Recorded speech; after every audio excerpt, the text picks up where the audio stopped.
Yeah. Proč vždycky někdo přijde a všechno rozbije, všechno dojebá? Byl klid, byl smích, byl normální den. Pak přišla slova, ostrý jak jed. Lidi mění tváře během chvíle. Jednou tě drží, pak tě hodí do viny. Kolik vztahů skončilo kvůli lžím, kolik snů spadlo dřív, než mohli žít. Každý chce být king v cizím světě, ale nikdo nevidí ty jizvy v člověku. A já jen stojím uprostřed rosek, ptám se, proč to končí zase. Když už něco začne být fajn, někdo přijde a všechno je pryč.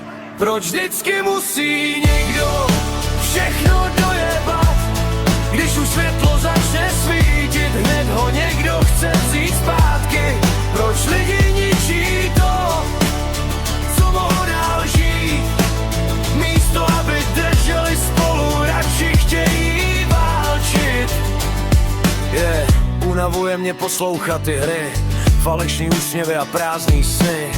Každý mluví o respektu, ale první rána přijde zezadu. A možná jsme všichni trochu ztracený, hledáme klid v době špinavý. Jenže pravda bolí víc než křik, když zjistíš, kdo je opravdu s tebou. Tolik chaosu v nás, kdo to spraví zas? Proč vždycky musí někdo všechno dojebat? Rozbít důvěru a tvářit se, že za nic nemůže sám. Ale i když svět někdy padá níž, já se zvednu zas, protože nenechám bolest vzít mi vlastní hlas. Kolikrát jsem vtělen, klidnej dech, místo toho další válku v lidech. Důvěra schoří rychle jak papír a zůstane jen chladnej stín. Některý sliby byly jen kouř, hezký začátek, pak tichý pád dolů. A nejvíc bolí, když ti ránu dá někdo, komu si věřil nejvíc.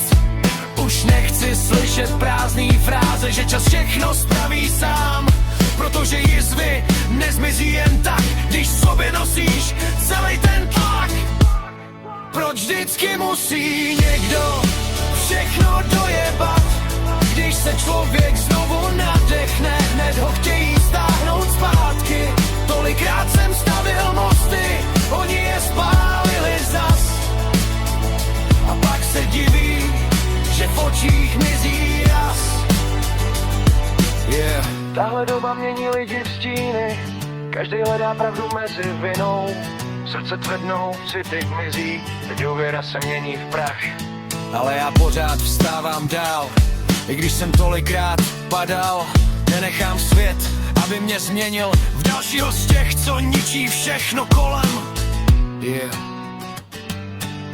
Možná je svět někdy skurvenej, ale moje duše ještě ne.